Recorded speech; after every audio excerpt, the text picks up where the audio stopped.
परिवर्तन news channel, आपकी आवाज आपकी पसंद। नमस्कार, परिवर्तन न्यूज चैनल में आपका स्वागत है। चैनल में नए अपडेट के लिए लाइक, सब्सक्राइब, कमेंट्स करें। अपडेट में आज कॉमरेड दीपांकर भट्टाचार्य ने सीपीआई-एमएल लिबरेशन पार्टी की विचारधारा से देश को कैसे बचा सकती है। कॉमरेड दीपांकर भट्टाचार्य ने हाल ही में सीपीआई लिबरेशन पार्टी के प्रदेश कार्यालय में एक संवाददाता सम्मेलन को संबोधित किया। इस सम्मेलन में कॉमरेड कार्तिक पाल, कॉमरेड पार्थ घोष, कॉमरेड इंद्राणी दत्ता और कॉमरेड वासुदेव वसु भी उपस्थित थे। यह सम्मेलन भारत के 75वें संविधान वर्षगांठ के अवसर पर आयोजित किया गया। कॉमरेड दीपांकर भट्टाचार्य ने संविधान और लोकतंत्र की रक्षा के महत्व पर जोर दिया। उन्होंने कहा कि संविधान को बचाना और लोकतंत्र की रक्षा करना हमारी प्राथमिकता है।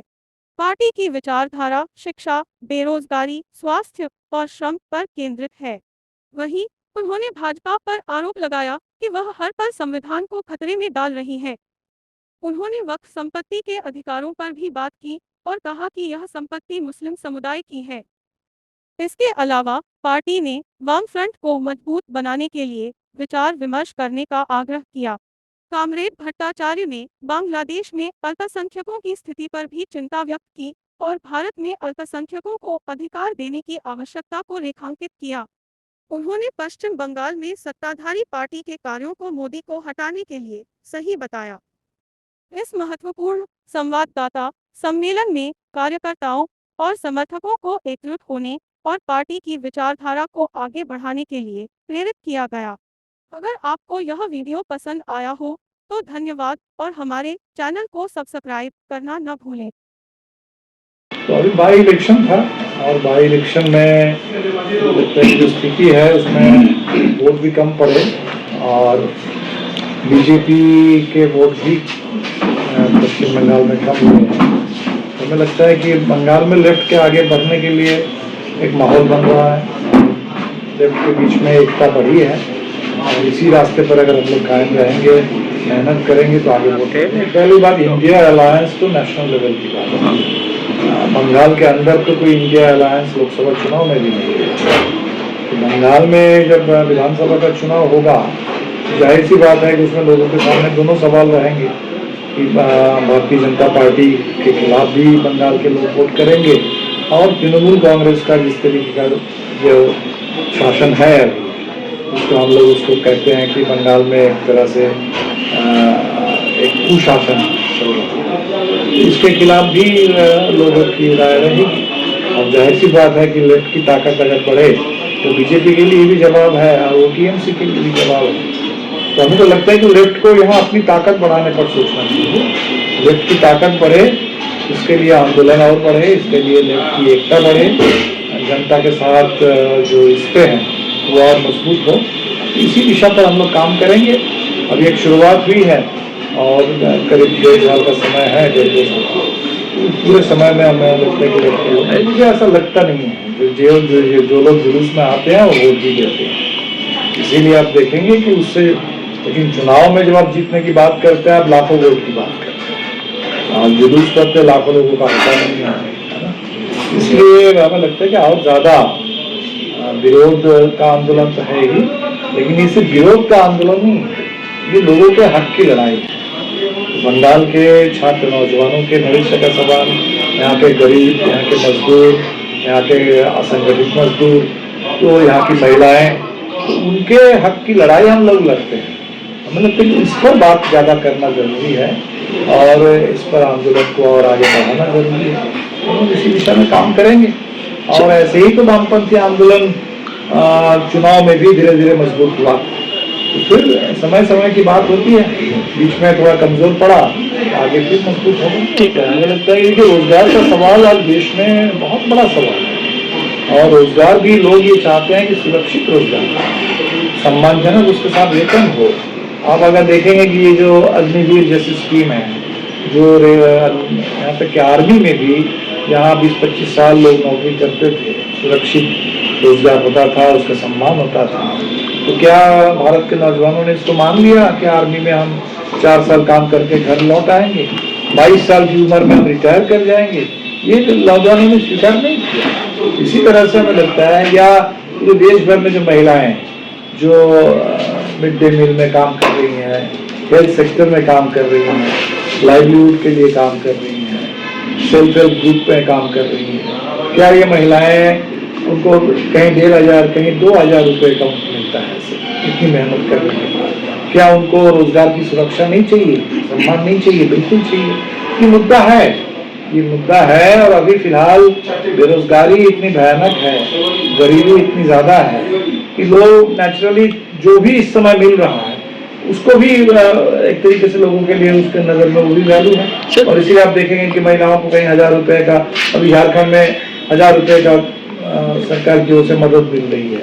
हम लोगों ने कहा कि उसको हम 2,500 करेंगे, तो उसका निश्चित तौर पर एक कमिटमेंट है, उसकी जरूरत है। नहीं, हमें देखेंगे। फिलहाल तो देखिए पश्चिम बंगाल में ममता बनर्जी को, उनके दल को जो वोट मिलता है, हमने देखा 2021 में और 24 में, उस वोट में कम से कम 5-10% इतना एक्स्ट्रा वोट मिलता है, जो इस वजह से मिलता है कि ये बीजेपी के खिलाफ। तो अगर इस सरकार की ओर से बीजेपी के साथ, बीजेपी के विरोध के बजाय अगर बीजेपी के प्रति कोई नरमी दिखेगी, तो मुझे तो सीधा लगता है कि वो जो 10% वोट एक्स्ट्रा मिलता है वो वोट अब मिलना बंद हो जाएगा। ठीक है, तो आगे बाकी लोग क्या कर रहे हैं वो तो देखना पड़ेगा। हमें लगता है कि लेफ्ट को हम लोग क्या कर रहे हैं, हमको और क्या करना चाहिए, हम इस पर ज़्यादा ध्यान देना चाहते हैं। और वक्फ बोर्ड का सवाल आपने उठाया, वो तो पूरे देश का मुद्दा है। और पूरे देश में आप देखेंगे इस समय मुस्लिम समुदाय की पहचान मिटाने के लिए उनके पूरे, कहीं अगर मस्जिद है, कहीं ज़मीन है, कहीं कब्रिस्तान है, हर जगह उनको अपमानित करने के लिए, उनकी सुरक्षा खत्म करने के लिए पूरी कोशिश हो रही है। इसलिए ये तो सवाल बंगाल के लिए सिर्फ नहीं, पूरे देश के लिए जरूरी है। इस पर उनकी सुरक्षा के लिए, सम्मान के लिए पूरे देश में जो संविधान के पक्ष में जो खड़े रहने वाले लोग हैं, वो सब लोग मुस्लिम समुदाय की भी सम्मान, सुरक्षा, पहचान, इसके पक्ष में। बीजेपी का दुष्प्रचार है। पहली बात, बांग्लादेश में कहाँ हिंदू अल्पसंख्यक समुदाय है, तो बांग्लादेश में अल्पसंख्यक समुदाय पर अगर हमला होगा तो उसका पूरा विरोध हिंदुस्तान में भी होता है। हमारा कहना है कि बिल्कुल उसी आधार पर हिंदुस्तान में भी अगर अल्पसंख्यक समुदाय पर अगर हमला हो रहा है तो हम उसका भी विरोध करेंगे। सवाल तो बीजेपी के बारे में बनता है कि उसको हम उसको हिंदू मुस्लिम करके नहीं देखते हैं। जैसे आपने कहा कि वहाँ हिंदू अल्पसंख्यक हैं और इसीलिए असुरक्षित है। तो भारत में भी जो अल्पसंख्यक समुदाय है, अभी जिस समय आप बांग्लादेश की बात कर, उस समय संभल में क्या हुआ, उस समय किस तरीके से नौजवानों की हत्या कर दी गई। सुप्रीम कोर्ट ने कहा कि ये बुलडोजर जो चल रहा है ये संविधान विरोधी है, लेकिन फिर भी मोदी सरकार और योगी सरकार बुलडोजर की बात करते हैं। पूरे झारखंड में क्या हुआ, पूरे झारखंड में मुस्लिम समुदाय के खिलाफ भारतीय जनता पार्टी ने जहर उगलने का काम किया और झारखंड ने खारिज कर दिया उसको। तो झारखंड के जनादेश को देखिए कि वहाँ जो कोशिश की गई कि आदिवासियों को भड़काना मुस्लिम समुदाय के खिलाफ, और आदिवासी और मुस्लिम समुदाय और झारखंड के व्यापक जनता की जो एकता है उसमें दरार डालने की जो पूरी कोशिश की गई, उसको झारखंड ने खारिज कर दिया।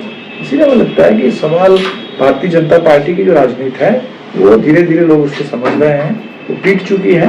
और पश्चिम बंगाल में भी उनको इससे कोई समर्थन नहीं मिलता। तो बिल्कुल इस समय देश के सामने बहुत साफ है, जिस तरह का आर्थिक संकट है, जैसी बेरोजगारी है, तो लोगों के रोजी रोटी, उनके अधिकार, किसान मजदूरों के हक की लड़ाई, इस समय जो निजीकरण देश में थोपा जा रहा है, उसकी वजह से शिक्षा और स्वास्थ्य इतना महंगा होते जा रहा है कि आम लोगों के दायरे से बाहर। तो शिक्षा, स्वास्थ्य, इसकी गारंटी सरकार करे। ये सारे मुद्दे हैं। संविधान जिसका हम 75 साल अभी मना रहे हैं, वो खतरे में है। भारतीय जनता पार्टी का हर कदम संविधान के खिलाफ उठता है और वो सुप्रीम कोर्ट ने बार बार चिन्हित किया संविधान विरोधी है। चाहे इलेक्टोरल बॉन्ड हो, चाहे वो लेटरल एंट्री हो, चाहे वो आपके अग्निवीर जैसी स्कीम हो या बुलडोजर राज हो, तो भारतीय जनता पार्टी की संविधान विरोधी जो हरकत है इसके खिलाफ संविधान के पक्ष में हम लोग खड़े रहेंगे। और उसके उन्होंने ही गोली चला दिया है, मुस्लिम वर्सेस मुस्लिम को ही हत्या हो गया। इसको तो पुलिस वालों का कहना है। पुलिस हमेशा, इसलिए हमें इस पे निष्पक्ष जांच की जरूरत है। जहाँ भी गोली चल रही है वहाँ निश्चित तौर पर पूरे दुनिया इसको देख रही है, इसलिए इस पे निष्पक्ष जांच की जरूरत है और दोषियों को सजा मिलनी चाहिए। ठीक है, थैंक यू।